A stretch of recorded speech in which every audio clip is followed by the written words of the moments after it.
अपने अपने घरों में विराजमान होकर बैठकर ऑनलाइन भगवान देवाधिदेव महादेव की इस पावन चरित्र को श्रवण करने का सौभाग्य प्राप्त हुआ है। शिव कृपा मिली, भगवान शंकर की करुणा प्राप्त हुई, कृपा हुई, तब जाकर अपने अपने घरों में बैठकर भगवान भूत अधिपति भूतेश्वर भगवान करुणा सागर कुबेरेश्वर महादेव की इस पावन धरा से ऑनलाइन शिव महापुराण की कथा को अपन सब श्रवण कर रहे हैं। भगवान के स्मरण की, भगवत नाम की जो टेबलेट है वो किसी भी रूप में जपी जाए, किसी भी रूप में भजी जाए, उसका फल जरूर मिलता। खेत में, जमीन में अगर आपने बीज डाला है तो जितने भी किसान बीज बोते हैं, फसल लगाते हैं या बीज जमीन के अंदर डालते हैं, तो वो किसान एक एक बीज को सीधा करके डालता है क्या? सोयाबीन का बीज डालेगा तो क्या सीधा करके डालेगा कि एक एक बीज को पकड़ लिया जाए और उसको सीधा करा जाए? गेहूं के दाने को सीधा रखा जाए तो अच्छा उगेगा, मूंग को सीधा रखा जाए तो एक एक पूरे खेत में इतने बीज जब डाले जाते हैं तो वहाँ देखा नहीं जाता कि बीज उल्टा डला सीधा डला, अर्थात कैसा उसको जमीन के अंदर डाला गया है उसको नहीं देखा गया। और किसान को इस बात का ज्ञान रहता है, किसान को इस बात का ध्यान रहता है कि जो बीज डाला गया है जमीन के अंदर, पृथ्वी माता इसको कैसे भी सीधा कर देगी और उस फसल को वापस उपजित कर कर आगे बढ़ाकर पृथ्वी के ऊपर लाकर छोड़ देगी। बीज उल्टा था सीधा था उससे कोई मतलब नहीं।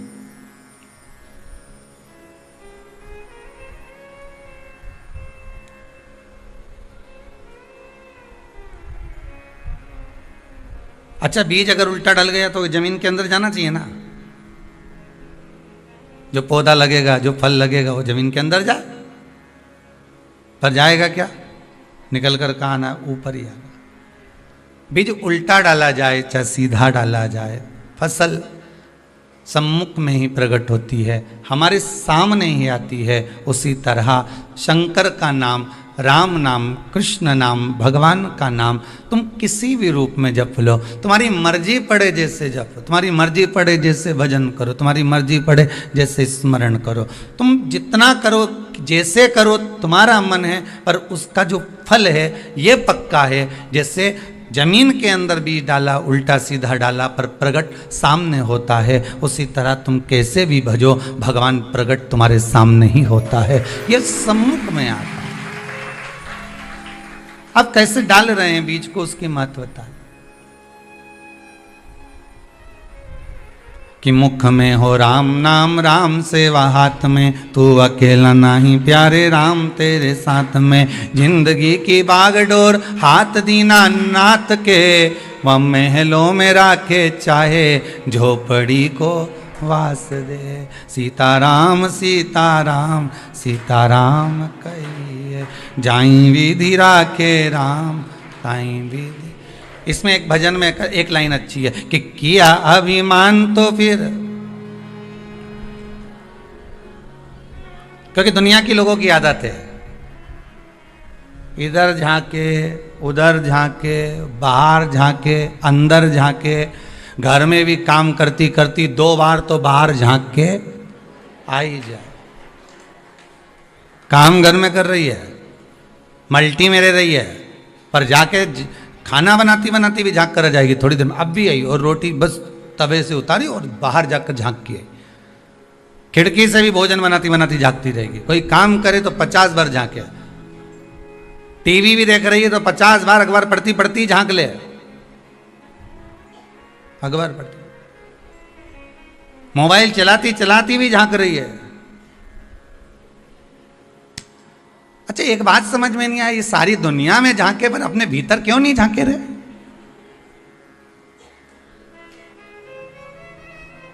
वो बाहर झांकने से कोई फल मिला है क्या? अभी तक किसी को बाहर झांकने से कुछ मिला हो तो जरूर बताना, इधर उधर झांकने से कुछ मिला क्या? नहीं, अपने भीतर अगर झांक लेता, अपने भीतर अगर एक बार झांक कर देख लेता, तो ये विश्वास मानो शिव महापुराण का, जब हम अपने अवगुण देख लेते हैं, हम अपने अवगुणों को निकालकर सामने प्रस्तुत कर देते हैं, तो ये पक्का है कि भगवान भी माफ कर देता है और कुछ अच्छा कर देता है। हमारे अवगुण हमारे सम्मुख में आ जाए।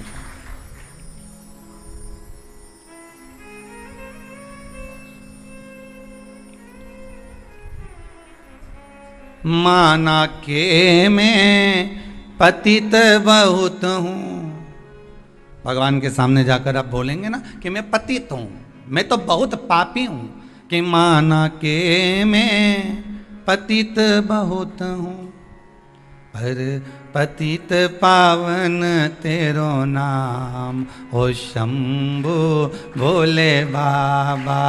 अरे पतित पावन तेरो नाम हो शंभु भोले बाबा। अरे पतित पावन तेरो नाम हो शंभु भोले बाबा। अरे पतित पावन तेरो नाम शंभु भोले बाबा। अरे पतित पावन तेरो नाम हो शंभु भोले बाबा। अरे पतित पावन तेरो नाम हो शंभु भोले बाबा। मेरे गिनियो ना अपराध हो शंभु भोले बाबा। मेरे गिनियो ना अपराध हो शंभु भोले बाबा। मेरे गिनियो ना अपराध हो शंभु भोले बाबा। मेरे गिनियो ना हो शंभु भोले बाबा।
माना के मैं पतित बहुत हूँ। माना के मैं पतित बहुत हूँ। माना के मैं पतित बहुत हूँ। माना के मैं पतित बहुत हूँ। अरे पतित पावन तेरो नाम हो शंभु भोले बाबा।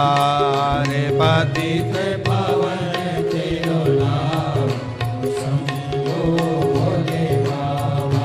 हाँ जी पतित पावन तेरो नाम हो शंभु भोले बाबा। रे पतित पावन तेरो नाम हो शंभु भोले बाबा। मेरे गिनियो ना अपराध हो शंभु भोले बाबा। मेरे गिनियो ना अपराध हो शंभु भोले बाबा। मेरे गिनियो ना अपराध हो शंभु भोले बाबा। मेरे गिनियो ना अपराध हो शंभु भोले बाबा। अपने भीतर भीतर भी कभी झांकने का प्रयास करिए कि कुछ कपट, कुछ छल, कुछ प्रपंच, कुछ बेईमानी हमारे भीतर जो है, हम उसको तो झांकें। अवगुण तो हमने देखे, पर दुनिया के देखे। ऐसा कोई व्यक्ति नहीं जो अवगुण नहीं देखता, पर दुनिया के देखता। जिस दिन हम अपने भीतर के अवगुण झांकने लगेंगे, हम जब अपने भीतर के अवगुण सम्मुख में लाने लगेंगे, तो ये पक्का है कि आपके भीतर गुण अपने आप आने लगे। आपके भीतर स्वयं गुण आने लगेगा। हमारा अगर अवगुण हम झांक रहे हैं तो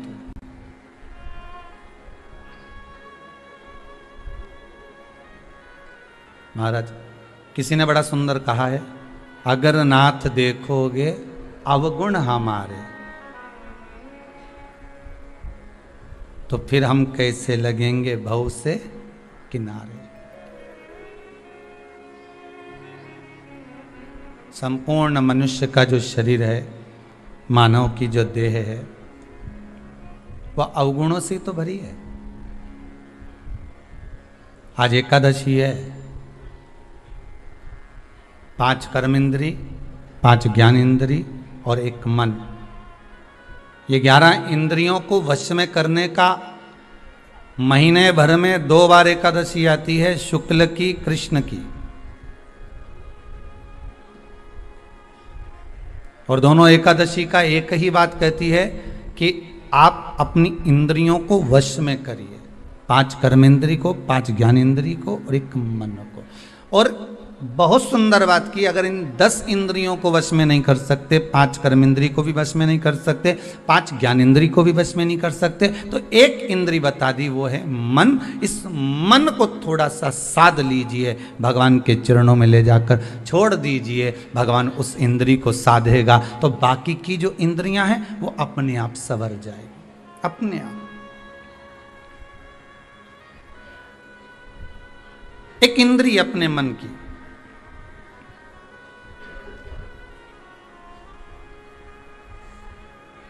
दुनिया के लोगों के लिए जीना एक अलग बात है और अपने लिए जीना एक अलग बात है। स्वयं के लिए जियो, पर भक्ति के साथ जियो, स्मरण के साथ।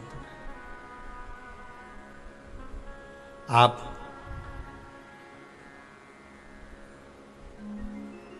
सबसे पहले दुनिया के लोगों को यही बात अड़ जाती है कि लोग क्या कहेंगे अगर मैंने मंदिर जाऊंगा, तिलक लगाऊंगा, चंदन लगाऊंगा, रुद्राक्ष की माला पहनूंगा, लोग क्या कहेंगे।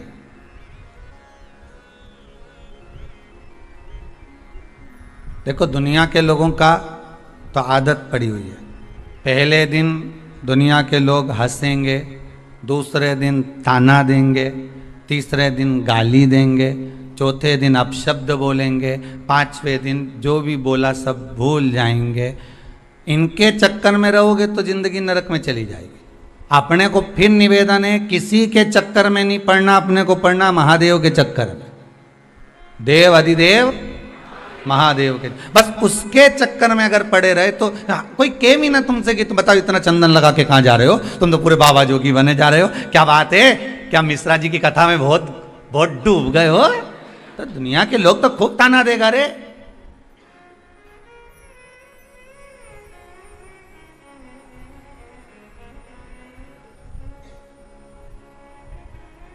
कई लोग कहेंगे इन पे भी रंग चढ़ गया महादेव का, तो कह देना हम तो बहुत दिन से ढूंढ रहे थे कि कोई रंगरेज मिल जाए। कथा में बताया था ना, रंगरेज हमारे गांधी रोड पे था पहले सीहोर में, और कपड़ा ले जाओ नहीं तो रंग के दे देता था, और ऐसा रंगता था वह कपड़ा के कि वह कपड़ा पे ऐसा कलर चढ़ाता था कि बाल्टी में दूसरा कपड़ा गला ही नहीं सकते थे, क्योंकि उसका कलर दूसरे पे चढ़ जाता था। बस अगर तुमसे कहनी कि बताओ कहाँ का रंग चढ़ गया, तो कहते ना वो देवाधिदेव महादेव का चढ़ा है। ऐसा कपड़ा रंगा, ऐसा रंगा, वो एक की रंग में ऐसा रंगाया कि पूरा विश्व उसी रंग में देव अधिदेव महादेव के रंग गया। बस शंकर के रंग में एक बार जो रंग गया उसने 50 को रंगा दिया। बस यही क्रम है हमारा, 50।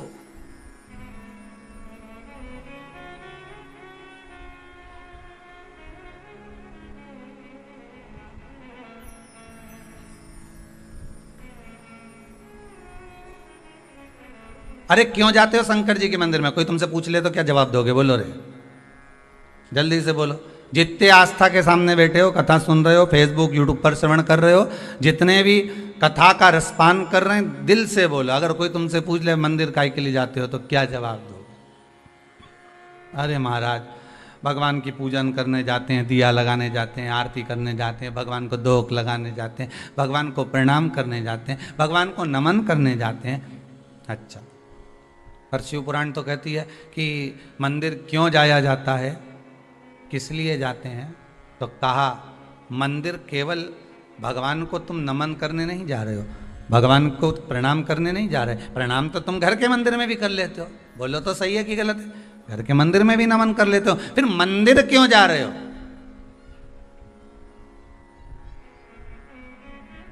जब घर के अंदर शंकर जी बैठे हैं, घर के अंदर ठाकुर जी बैठे हैं, घर के अंदर राधा रानी बैठी है, घर के अंदर कृष्ण जी बैठे हैं, घर के अंदर भगवान अगर बैठा हुआ है, तो तुम मंदिर काय को जा रहे हो? कोई कहने वाला तो तुमसे भी कह देगा, जब घर में महादेव बैठा है तो कुबेरेश्वर धाम काय को जा रहे हो?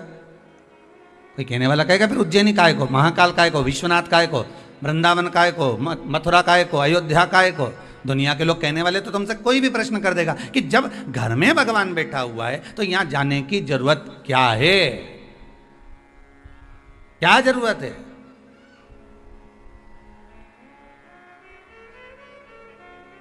तो उनको समझाने के लिए एक बात पहले भी कही, आज फिर कहते हैं कि गाड़ी की हवा निकल जाए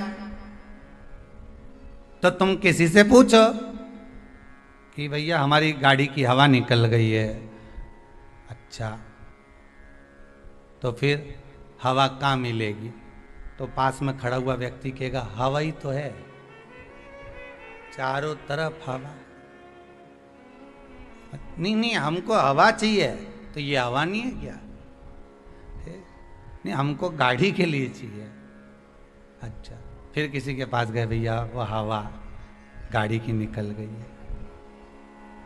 उसने कहा गाड़ी की निकली, लोगों की निकल जाती है। अच्छे अच्छे की हवा निकल जाए, और हवा निकल गई तो आदमी किसी काम का नहीं बचे। अब यहाँ तो तुम गाड़ी की बात कर। अब कोई तुमको इतना ज्ञान दे कि बताओ हवा यहाँ, हवा वहाँ, हवा ऐसी, हवा वैसी। अब यहाँ तुम्हारा मन मानेगा? तुम्हें तो गाड़ी के लिए चाहिए। फिर तुमने कहा अरे भैया गाड़ी में हवा चाहिए पहिया में भरने के लिए। फिर उसने कहा वो सामने मशीन लगी है, वहाँ चले जाओ। मशीन वाले क्या गए, उससे कहा हवा डाल दीजिए। उसने पाइप पकड़ा, हवा डाली, हवा भरा गई, गाड़ी चल दी। बस चली कि नहीं चली? उसी तरह भगवान तो घर में भी है, भगवान तो तुम में भी है, परमात्मा तो कण कण में समाया है, कंकर कंकर में शंकर समाया है। पर मंदिर तीर्थ इसलिए जाया जाता है कि वहां पर मशीन लगी है हवा भरने की। एक बार भराई कि गाड़ी दौड़ गई। एक बार अगर भरा गई हवा अच्छे से तो अब गाड़ी इंदौर तक नहीं रुके।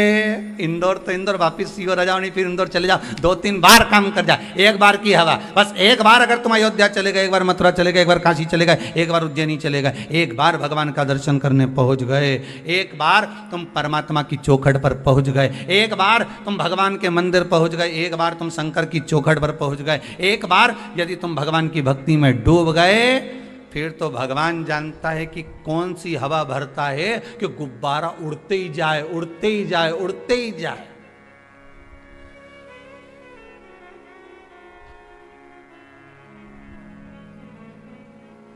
पतंग उड़े आकाश माने डोर थारा हाथ मां, ओ शंभो मारी पतंग ऊंची राखना, भोले बाबा मारी पतंग ऊंची राख। भगवान फिर कितना ऊंचा उड़ा रहा है, ये उसके हाथ में।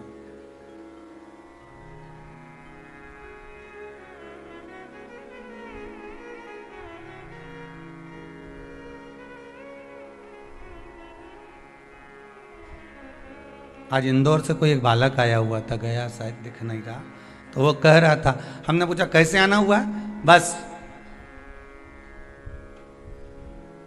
आना था, इधर से भोपाल जा रहा था तो यहाँ आया। अच्छा, नहीं किसी ने तो भेजा होगा, ऐसे तो तू आ ही नहीं सके, ये तो पक्का। हाँ, हमारी माता जी कह रही थी अगर तू भोपाल जा रहा है तो सीहोर पड़ेगा, उसके पहले 9 किलोमीटर पहले कुबेरेश्वर धाम पड़ेगा। भले अभी शंकर जी नहीं बैठे पर चलेगा। तो हमने कहा तुम्हारी माता जी ने भेजा? हाँ।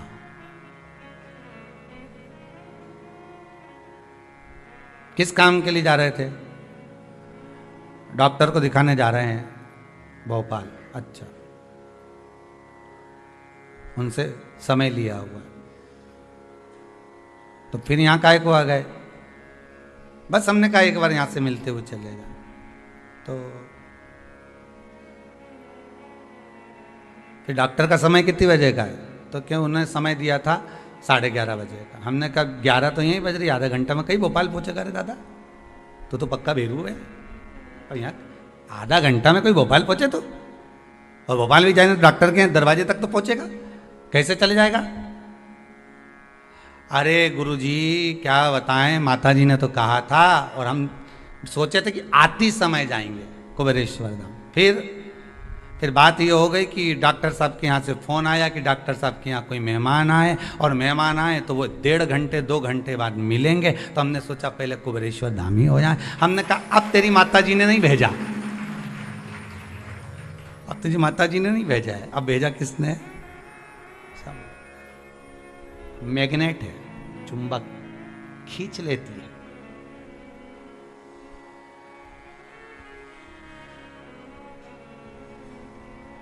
शिव वो मैग्नेट है, शंकर वो चुंबक है जो एक बार शिव महापुराण की कथा में रम गया, एक बार शंकर की कथा में अकेला लग गया, अकेला।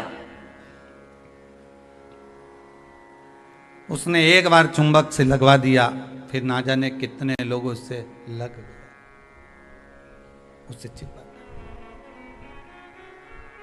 एक बार। दुनिया क्या कहे हमें उससे मतलब नहीं होना चाहिए। बस इतना याद रखो कि मेरा देव अधिदेव महादेव कैसे रहे। दुनिया के लोग कहेंगे चंदन लगा लिया, दुनिया के लोग कहेंगे बताओ त्रिपुंड लगा लिया, दुनिया के लोग कहेंगे कहाँ अंधविश्वास में पड़े हो, कोई कथा भागवत सत्संग स्मरण से कुछ होता है क्या? क्यों नहीं होता?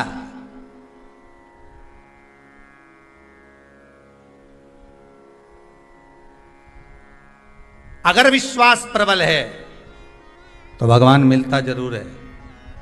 ध्रुव जी महाराज ने ऐसा घोर तप करा, ऐसा तप किया, सबने उनको डोला दिया। अरे ध्रुव 4 वर्ष का बालक है, कहाँ तप कर रहा है? कोई नहीं आने वाला, भगवान तो किसी हालत में नहीं आए।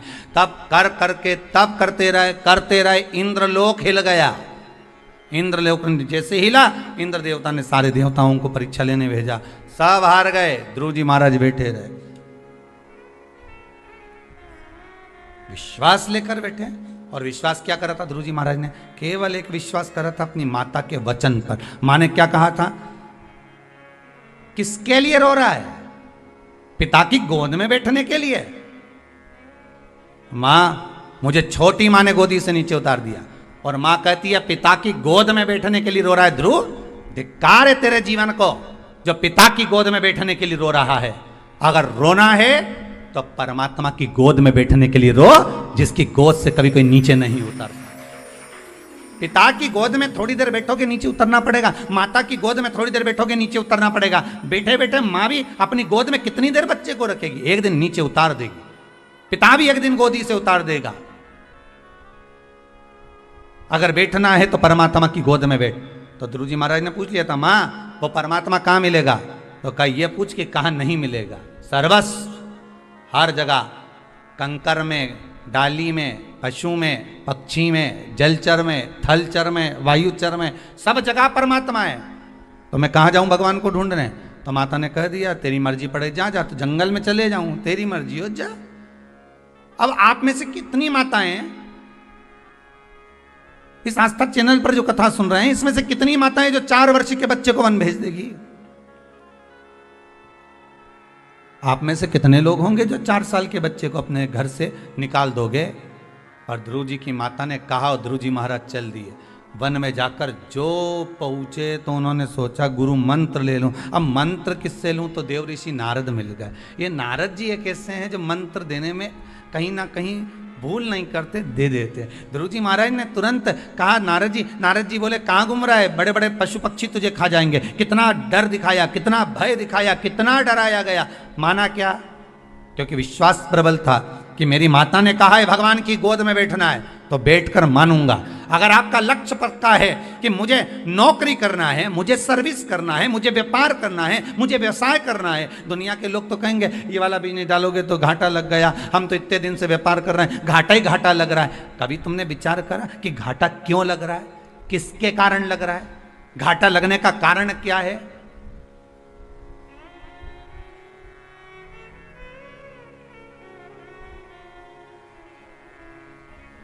क्यों कर्जे में डूबते जा रहे हो, क्यों घाटे में जा रहे हो? घाटा लगने का कारण क्या है? कर्जा होने का कारण क्या होता है मालूम है आपको?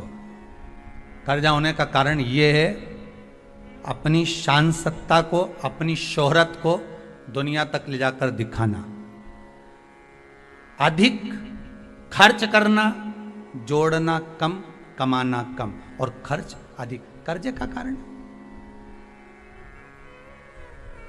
कई लोग कहते हैं गुरुजी हमने तो हमारी बेटी की शादी करना थी इसलिए कर्जा हो गया। बेटी ने कहा था कर्जा करो? जो लड़के वाले धन मांगे क्यों दो बेटी ऐसे घर में कि कर्जा करना पड़े? बेटी के भाग्य में अगर सुख लिखा है तो सुख मिलेगा, उसके किस्मत में दुख लिखा है तो दुख मिलेगा। अच्छा खूब पेट्रोल पंप देखा, गाड़ी देखी, बंगला देखा, भाग्य में भी तो गाड़ी बंगला होना चाहिए, भाग्य में भी तो पेट्रोल पंप होना चाहिए, भाग्य में भी तो जमीन जायदाद होना चाहिए। वो कहां से लेकर आओगे? कर्जा हो गया तो हो जाने दो, तो भी कथा कह रही है। व्यापार में घाटा जा रहा है तो भी कथा कह रही है, घबराना नहीं है अपने को, बिल्कुल नहीं घबराना अपने।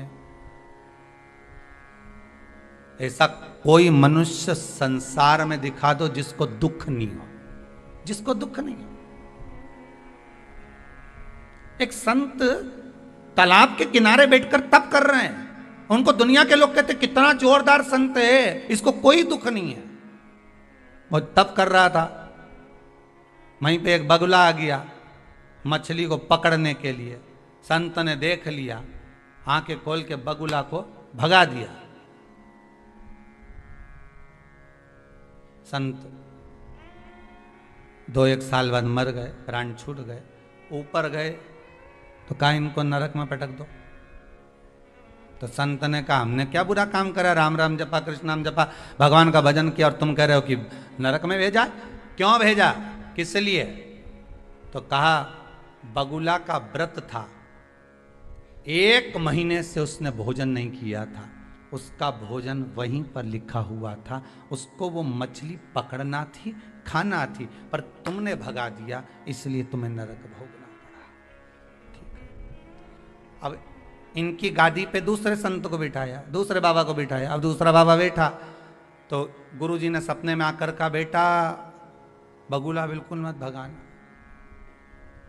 ये भी तप करने बैठा, बगुला आ गया, इसने नहीं भगाया। ये भी 2 साल बाद मर गया, प्राण छोड़कर ऊपर गए तो इसको भी नरक मिला। इसने पूछा मेरे को नरक काय के लिए भेज रहे हो? तो क्या बेचारी मछली पानी में से पुकार रही थी कि तू संत है, साधु है, गुरु है, मुझे बचा ले। एक जरा सी ताली बजाता तो बगला भाग जाता, पर तूने सामने देखकर भी मछली का भक्षण करवाया, इसलिए तुझे नरक भेजा।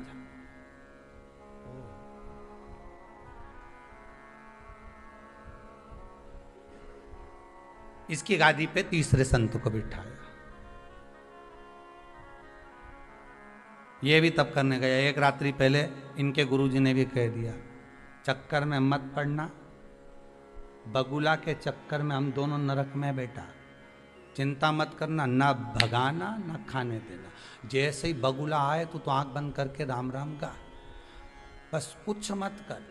यही शिव पुराण की कथा कहती है। उसने ना तो बगुला आया भी, ना भगाया, ना खाने दिया, वे तो बैठा भजन करता रहा, स्मरण करता रहा। वो आया चले गया, अपना काम करेगा। जो ललाट पर लिखा, बगुले को जैसा लिखा होगा वो परमात्मा ने लिख दिया। इतना सहज जीवन माता अहिल्याबाई का था। किसी ने एक बार माता अहिल्याबाई से पूछा कि आपके दरवाजे पर जो आता है वो कभी खाली नहीं जाता, आपने जो चाहा वो दे दिया, आपके दरवाजे से कोई खाली ना गया। माता अहिल्याबाई से पूछा बोलो मां अहिल्या राजमाता आप बोलिए, आपके दरवाजे से कोई खाली नहीं जाता। माता अहिल्याबाई ने कहा, दरवाजा मेरा थोड़ी ना है, दरवाजा तो मेरे देवाधिदेव महादेव का है, उसके द्वार से कौन खाली जाए। हमको लगता है ये घर मेरा है, परिवार मेरा है, कुटुंब मेरा है, कबीला मेरा है, पर अंतिम समय में जब छूट गया तो कुछ भी मेरा नहीं। अरे आज के जमाने में तो इतने बड़े घर में तुम्हारा फोटो रखने की जगह भी नहीं रहेगी आने वाले समय में।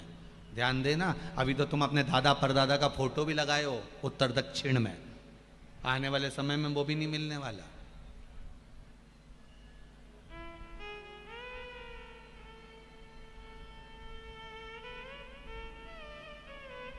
मरते से ही रजिस्ट्री में नाम चेंज हो जाता है, मरते से ही मकान के बाहर जो तख्ती लगी रहती है उसमें चेंज हो जाता है, मरते ही। अब बताओ रह रहे हो कि नहीं रह रहे हो चोटों के बीच में? अरे बोलो तो जम के, सब रात के मरे सुबह तक सब साफ, कोई कुछ भी नहीं बचा। अभी तो भगवान ने मौका भी दिया है कि जीवान दी है, मुंह दिया है, अच्छे से खा लो, अच्छे से बोलो।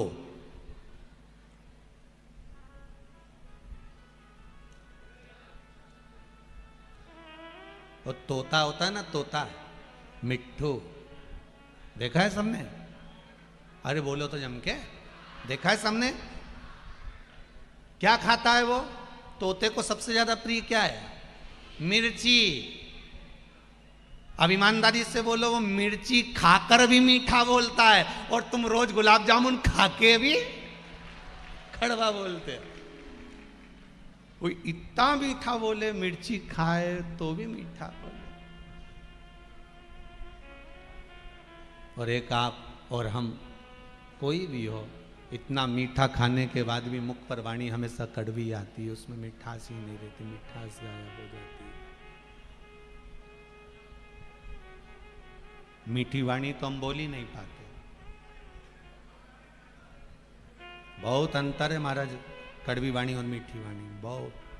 प्रेम की अगर वाणी बोली जाए ना, आज दूसरा दिन है, इस पंडाल को देख लो, बाहर लोग गाड़ियों पे चढ़ चढ़ के बैठे हैं। ये बीच का पंडाल देख लो, वो दरवाजा लगा है, उस दरवाजे के बाहर रोड पे पब्लिक खड़ी है। मेन रोड पे पुलिस वाले सीटी बजा बजा के पब्लिक को अंदर धकेल रहे हैं, रोड पे पब्लिक खड़ी है। इस पंडाल को देख लो, जहां तक देखना। सबसे बड़ी बात एक ही है, 2 दिन से देखने को मिल रहा है कि यहां से लेकर वहां तक मेरी माताएं हों चाहे मेरे भाई लोग हों, कथा इतने मौन रहकर सुन रहे हैं। आपके चरणों को नमन करता हूं, आपके विश्वास को नमन करता हूं। बहुत श्रद्धा,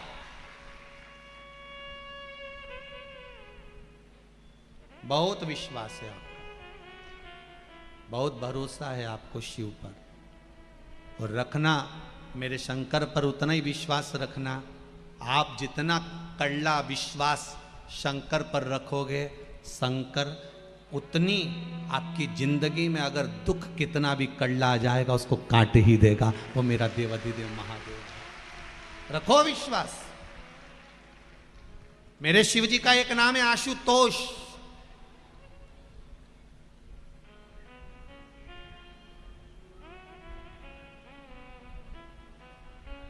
मेरे शंकर का एक नाम आशुतोष है, और आशुतोष नाम कोई साधारण नहीं है। क्यों बने भगवान शंकर का नाम आशुतोष? शिव जी के जितने नाम बने हैं उस नाम के पीछे कोई कारण है। बगला मुख बने, कारण था। धूमवान बने, कारण था। कमल बने, कारण था। तार बने, कारण था। महाकाल बने, उसका भी कारण था। भुवनेश बने, उसका भी कारण था। नीलकंठ बने, उसका भी कारण था। केदारनाथ बने, सोमनाथ बने, काशी विश्वनाथ बने, महंकाल बने, मल्लिकार्जुन बने, त्र्यंबक बने, उसका कारण था। शिव जी के जितने नाम हैं उस नाम के पीछे बहुत कुछ छुपा हुआ है। शिव जी का एक नाम है आशुतोष। आशुतोष का मतलब क्या है कि उसके दरवाजे पर अगर जो आशा लेकर आया है उसकी आशा को पूर्ण करने वाला शिव है, इसलिए उसका नाम आशुतोष है। अब देखिए, कोई केवल हमने कह दिया और तुमने स्वीकार कर लिया और जल्दी से ताली बजा दी, उसके मतलब क्या? तुम्हारे मन में एक प्रश्न तो खड़ा होना चाहिए कि साहब आपने तो कहा कि शंकर जी का नाम आशुतोष है, वो दे मतलब सबकी पूर्ति कर दे, जो मांगे उसको दे, तो इसका कोई महत्व कहीं लिखा है कि शंकर के दरवाजे पर शंकर का नाम आशुतोष पड़ा? तो क्यों पड़ा? आशुतोष पढ़ने का कारण क्या था? ऐसा उन्होंने क्या दे दिया था कि आशुतोष बन गए? तुमने तो तुरंत ताली बजा दी 1 मिनट के अंदर धड़ से। फिर ऐसे तो कहीं का भी तुमको मूर्ख बना के चले जाएगा रे, और तुम ताली बजाते रहोगे।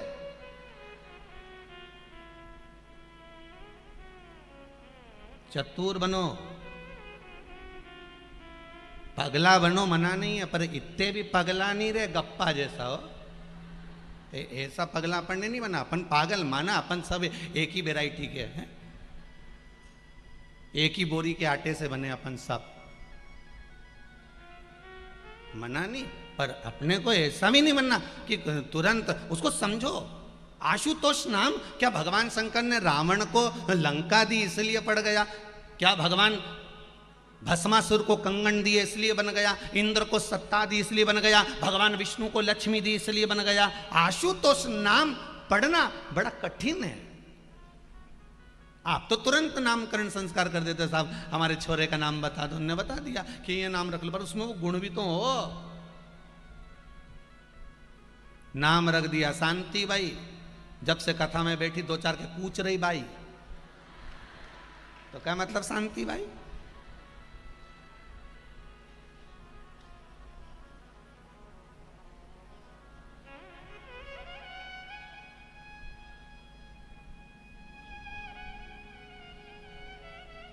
नाम रखा लीला, जैसे ही शाम को फ्रिज के पास जाए मलाई निपटा जाए लीला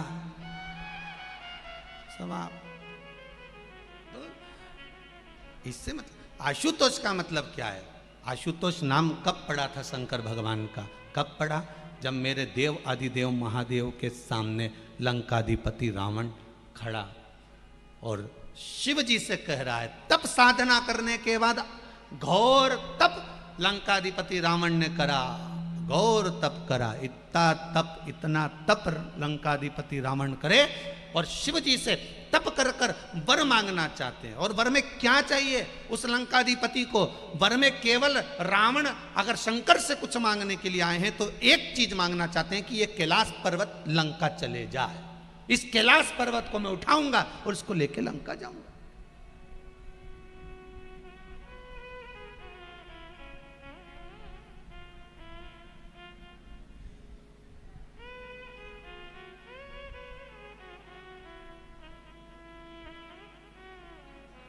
शिव जी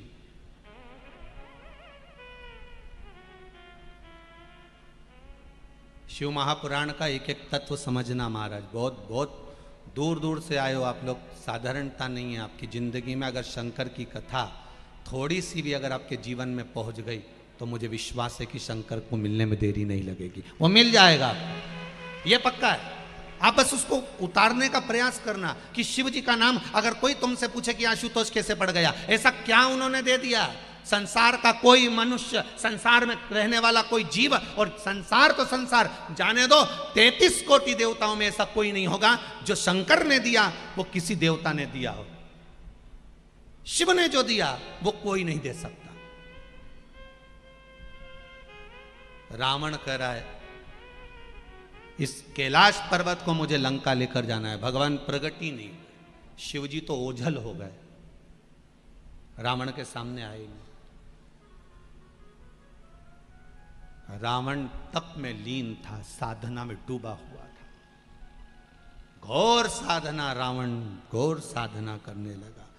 तब आखिरी में उसने क्या करा कि कैलाश पर्वत को उठाया। अब उसके मन में आ गया कि शिवजी की तो आज्ञा नहीं है कैलाश को ले जाने की, पर मैं लेकर जाऊंगा, और ले जाने की तैयारी करी। दोनों भुजाओं पर कैलाश पर्वत को उठा लिया उस लंकाधिपति रावण ने। भगवान शंकर को लगा कि ये लेके चले जाएगा लंका में, 1 मिनट की देरी नहीं करेगा। शंकर जी ने उसी समय अपना पाँव नीचे करा, अंगूठा टिका दिया तो रावण को जो बल लग रहा था, रावण थक गया और फिर रावण ने भूमि पर रखा, फिर उठाया, रावण फिर उठा रहा वापिस, पर वो अब नहीं उठा। फिर तप साधना में रावण लग गया। शिवजी प्रकट हो गए, मांग तुझे क्या चाहिए। शंकर जी ने जैसे ही कहा तो रावण बोला, मांगने की जरूरत ही नहीं, मैं तो तुमको लेके जा रहा था उठा के कैलाश समेत लंका।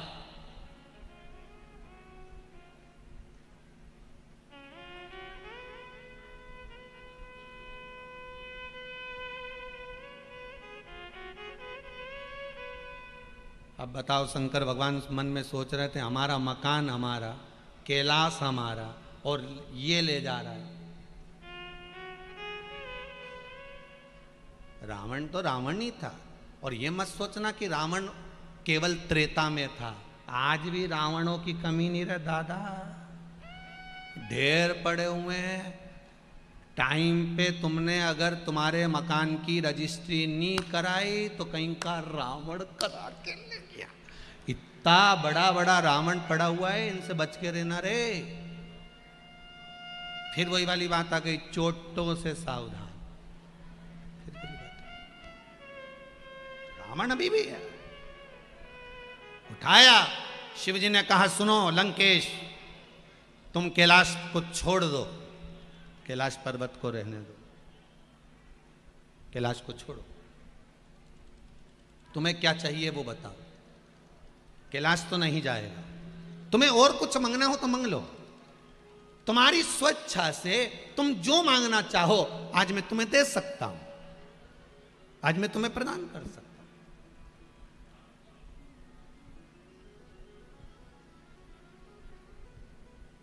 उस समय पर रावण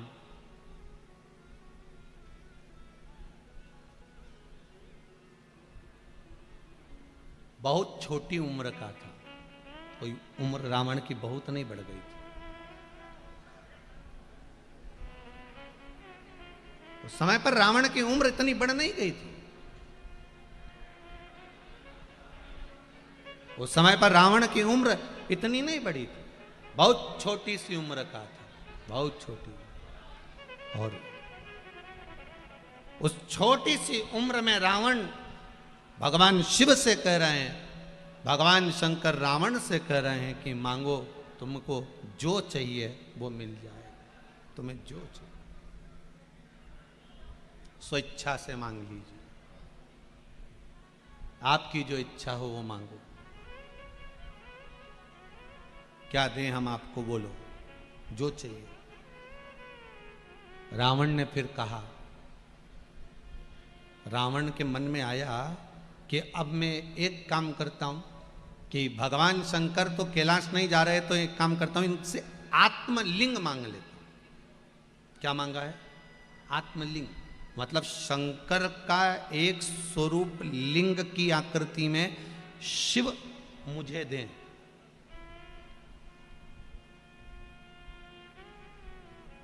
शिव मुझे लिंग प्रदान करें, आत्मलिंग चाहिए मुझे। आत्मलिंग का मतलब मालूम है ना आप लोगों को? मतलब रावण को जो शिवलिंग चाहिए था वो शिवलिंग शंकर भगवान के प्राण उस लिंग में चाहिए थे। समझना, आत्मलिंग चाहिए ये रावण को। रावण को कोई साधारण सा शिवलिंग नहीं चाहिए, आत्मलिंग चाहिए।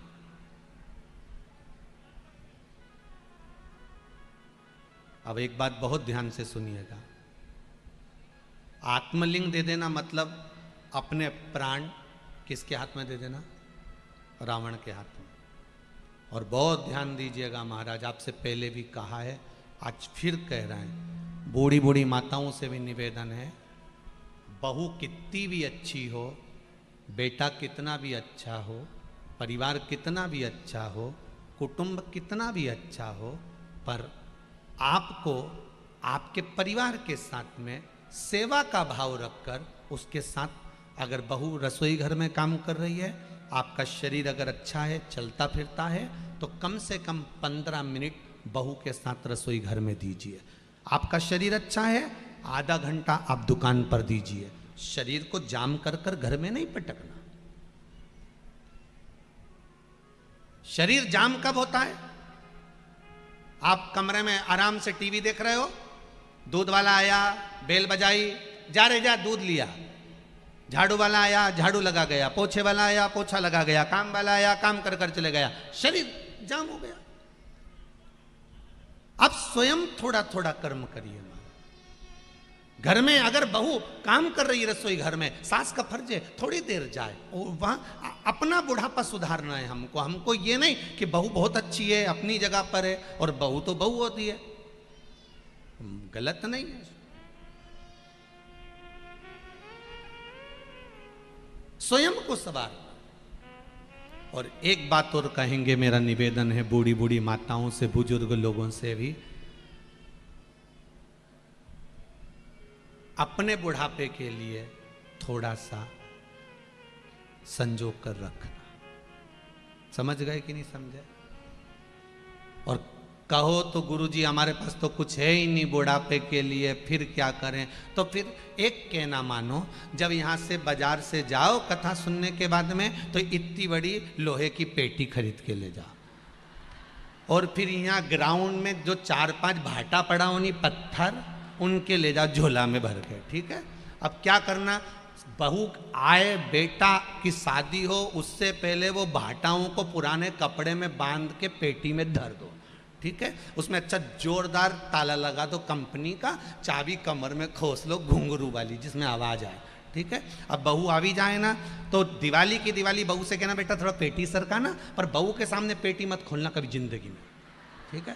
और दिवाली की दिवाली पेटी सरकवाओ, और कमरा बंद करके पेटी में भाटा उनको देख लो, अच्छे जोरदार धरिया ही नहीं धरिया, उनके देख के वापिस पेटी का ढक्कन लगा के बंद कर दो। पर बहू के सामने कभी जीवन में पेटी मत खोलना। बुढ़ापा कितना ही आ जाए, बहू से दिवाली पे पेटी उठवाओ, वापिस धरवाओ। उसको ये अंदाजा होना चाहिए कि डोकरी के पास खूब है, ये अंदाजा होना चाहिए कि डोकरी के पास खूब है। और मर जाना पर पेटी मत खोलना। और आखिरी में तुम्हें लगे कि अब यमराज बंदी बनाने आ गया, अंतिम सांसें चल रही हो, हमारा तो शरीर काम ही नहीं कर रहा, पलंग पे आखिरी सांस चल रही हो, अब याददाश्ता भी जाने लगी, तो घर की बड़ी बहू के बुलाना, इशारा करके, और चाबी निकाल के दे दियो, बेटा सब बांट लीजिए, हो धर ले तेरे पास। और अपन तो मरिक के चले गए, बहू उनको लगेगा नंदे आई हैं, पेटी छुपा देगी सबसे पहले, क्योंकि बांटना पड़ेगा, तो पेटी छुपाएगी, तुम्हारा बढ़िया प्रेम से अंतिम संस्कार करेगी, तीसरा भी जोरदार करेगी, 10वां भी जोरदार करेगी, 12वां के दिन 12 साड़ी भी बांटेगी, ने सबके गुलाब जामुन ने नुक्ती ने सेव सब खवाएगी। और जैसे ही ननन गई, और 4-5 बहुएं मिलके जब पेटी खोलेगी, वो उनमें से भाटा निकाल के ना करम फोड़ेगी। पर अपना बुढ़ापा सुधारने के लिए थोड़ा ना थोड़ा, जम के बोलो जरा, पास में रखो। केवल बुढ़ापा सुधारने के लिए धन पास में होना चाहिए, और अंत अवस्था सुधारने के लिए शिव महापुराण पास में होना चाहिए। अंतिम बिंदु सुधारना है तो शंकर की कथा अपनी जिंदगी में संवार कर रखिए। श्री, फिर आगे बढ़ गए, श्री शिवाय नमस्तुभ्यम।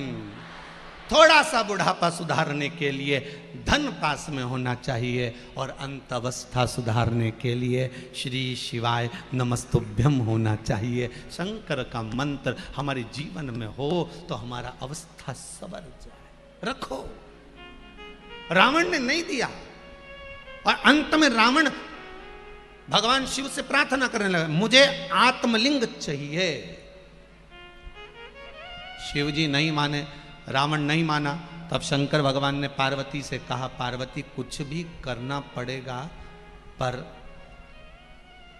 आत्मलिंग तो नहीं दे सकता। पार्वती जी बोली, अब ये भी तो जिद पे अड़ा है, आत्मलिंग तो देना पड़ेगा। शंकर भगवान ने कहा, पार्वती मैं आत्मलिंग तो दे देता हूं, पर एक बात है, मैं दे तो दूंगा, सब कुछ मिल जाता है दुनिया में, पर माई ना मिले।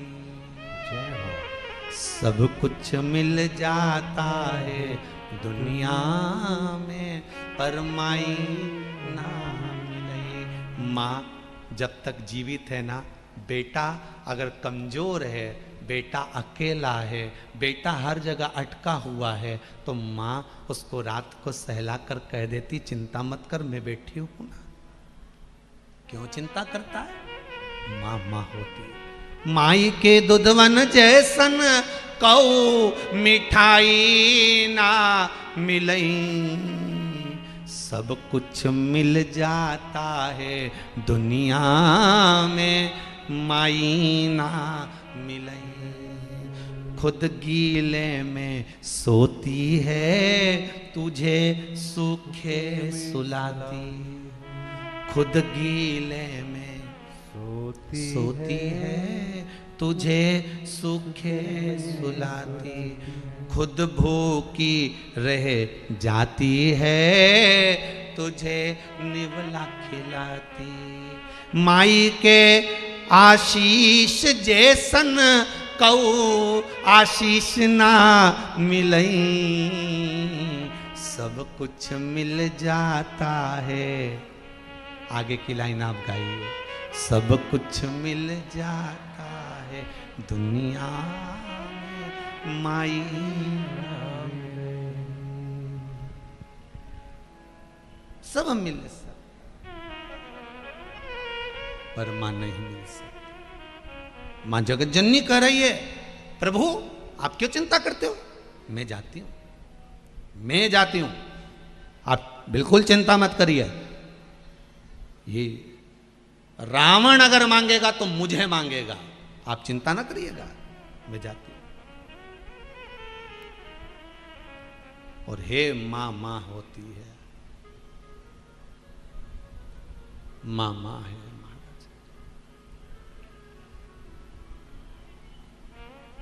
मैया मैया है। अब चली बुद्धि बदल गई। माता सरस्वती ने विवेक फेर दिया, बुद्धि बदल दी रावण की। और रावण मांग रहा था आत्मलिंग, मांग लिया। इतनी सुंदर है मां पार्वती, मैं चाहता हूं माता पार्वती को आप लंका भेज दीजिए। पार्वती को लंका? हाँ।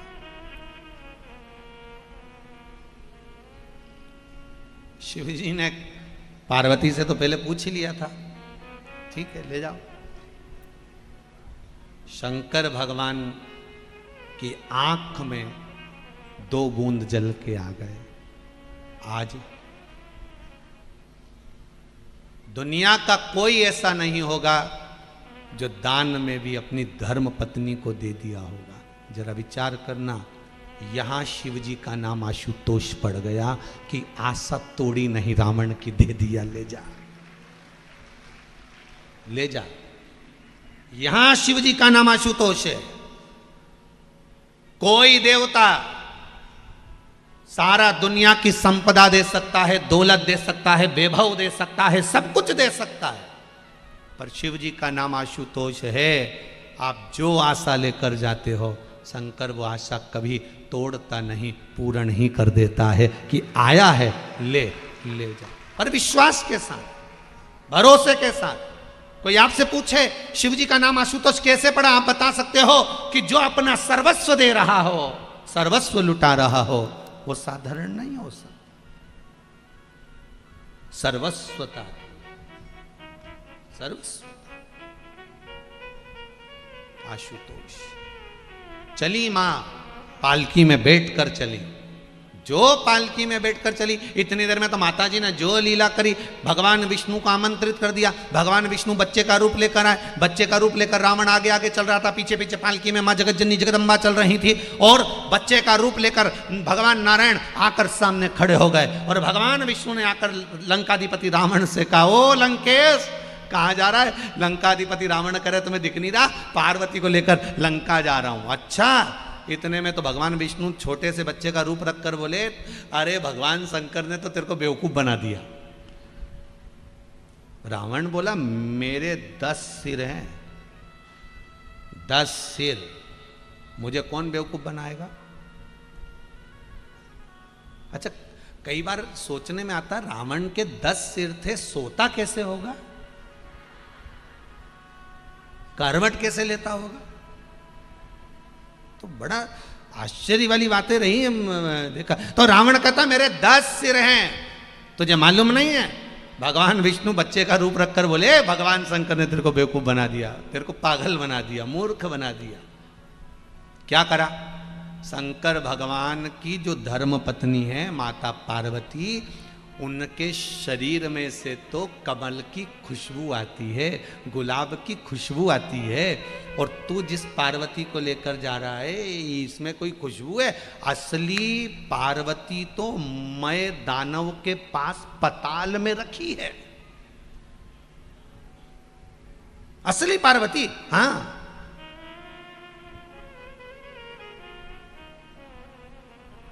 अगर शिव ने मेरे साथ छल करा है तो मैं भी शंकर के साथ छल करूंगा। क्या अब ये पार्वती को छोड़कर मैं असली पार्वती लेकर आऊंगा और उसको अपने राजभवन में रखूंगा। भगवान नारायण ने बुद्धि फेर दी और पार्वती जी को जो जाके देखा रावण ने पालकी के अंदर, तो माता ने अपना जो विकराल रूप दिखाया कि तू तो काली रे कल्याणी हो मां, जित देखो उत जोग मां। जो दिखाया मां ने वही वाला रूप दिखाया, काली काली वाला, भयंकर।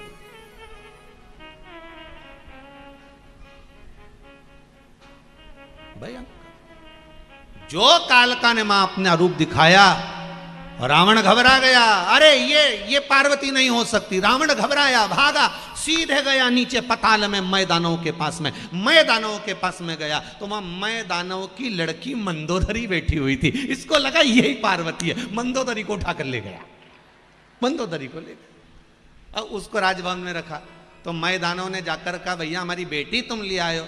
तो क्या, हाँ वो पार्वती है। इतने में मैं दानव बोले वो पार्वती नहीं है, मंदोदरी है। तब रावण को लगा कि वो पहली वाली असली थी, ये फिर गड़बड़ हो गई। वो लोगों की बहुत आदत है महाराज, छाटबीन करने की बहुत आदत है महाराज। मम्मी ये लड़का अच्छा नहीं है, ये बाल आगे से इधर से उड़ गए, मम्मी ये ठीक नहीं है, मम्मी ये ऐसा है, मम्मी वो वैसा है, मम्मी ये ऐसा है। छाटते छाटते छाटते छाटते मालूम पड़े 27 साल की हो गई। अब मन में अब शादी करना है तो अब छाटते छाटते और मालूम पड़े अभी भी उसके लायक नहीं मिला। अब लायक नहीं मिला, पक्का नालायक मिलेगा, ढूंढते रहो।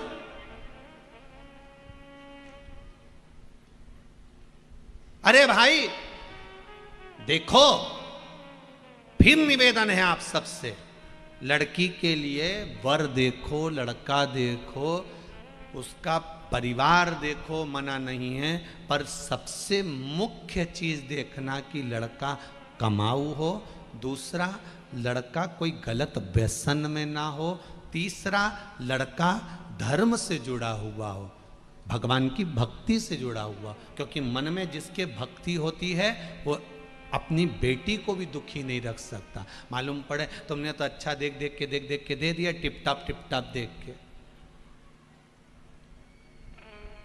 वो कोई पूछे, देखो अच्छा देखो मना नहीं है, खूब अच्छा देखो मना नहीं है, पर यह मत सोचना कि बहुत संपदावान होना चाहिए, बहुत धनपति होना चाहिए, बहुत करोड़पति होना चाहिए। पैसा आज है कल नहीं होगा, परंतु लड़के में वो प्रबलता होना चाहिए, लड़के में वो बल होना चाहिए, भगवान के प्रति विश्वास भाव और उसके कर्म के प्रति उसका रुझान होना चाहिए। घर में बैठा रहे ऐसा छोरा नहीं चाहिए, कर्म प्रधान हो उसके जीवन। क्योंकि भगवान गीता में भी कहते हैं तू कर्म करे जा, फल की इच्छा मत रख, कर्म करे जो, बस उसको अग्रण्य कर दीजिए। मेहनत करेगा, 2 रोटी तो खिलाए।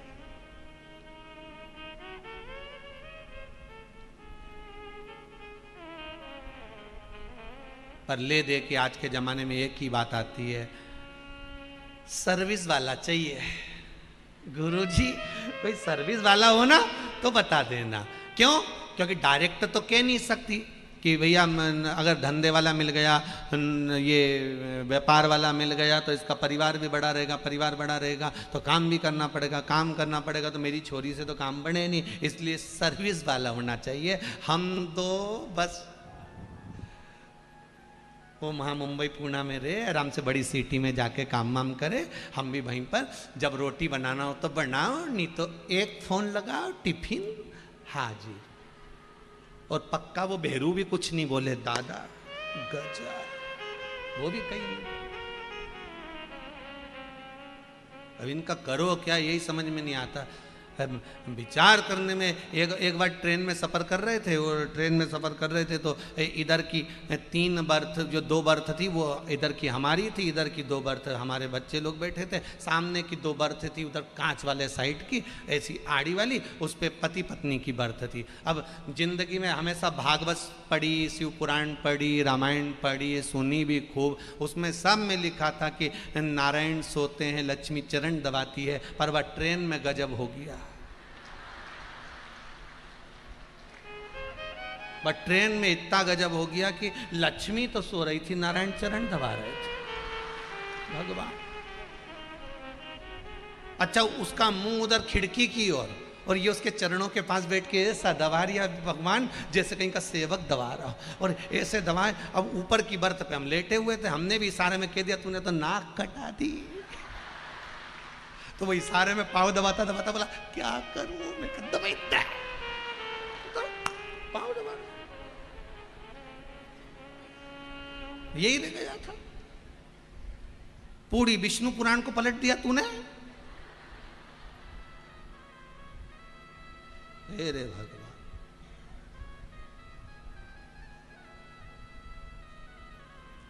राम शिव पुराण कह रही है भगवान ओगड़दानी त्रिकालदर्शी कैलाशी शिव जी का एक नाम आशुतोष हो गया, जिसने सर्वस्वता में अपनी पत्नी तक को दे दिया, ये ले जा। और रावण प्रसन्न होकर जाता है। उसके मन में आया अरे ये मंदोदरी आ गई, ये मंदोदरी प्राप्त हो गई, महदानव की बेटी है मंदोदरी। और भगवान भूतनाथ भूतेश्वर मेरे शंकर के पास में मां पार्वती वापिस पहुंच गई।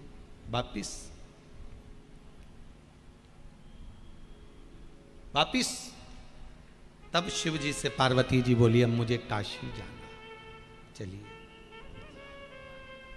शंकर भगवान का नाम पड़ गया, सब प्रेम से बोलो क्या नाम पड़ा?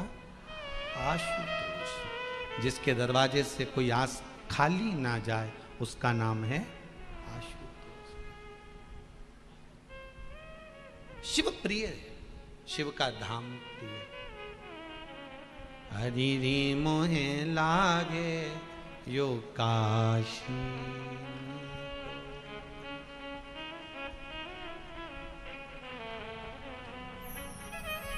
हरि री मोहे लागे ये काशी नीको, हरि री मोहे लागे ये काशी नीको, हरि री मोहे लागे ये काशी नीको, हरि री मोहे लागे यो सब गाइए नीको, हरि री मोहे लागे ये काशी नीको, हरि री मोहे लागे ये काशी नीको, ये काशी नीको, एक बार माता पार्वती ने भगवान शिव से पूछा, स्वामी आपका सबसे बड़ा भक्त कौन है? भगवान शिव मुस्कुराए और बोले, जो हर परिस्थिति में मुझ पर विश्वास रखता है वही मेरा सबसे बड़ा भक्त है। तभी उन्होंने एक गरीब भक्त की परीक्षा ली। उसके जीवन में अनेक कठिनाइयाँ आई, लेकिन उसने शिव का नाम लेना कभी नहीं छोड़ा। अंत में भगवान शिव और माता पार्वती उनके सामने प्रकट हुए और बोले, सच्ची भक्ति वही है जो सुख में नहीं बल्कि दुख में अडिग रहे। ऐसी श्रद्धा ही भगवान को सबसे अधिक प्रिय होती है। हर हर महादेव।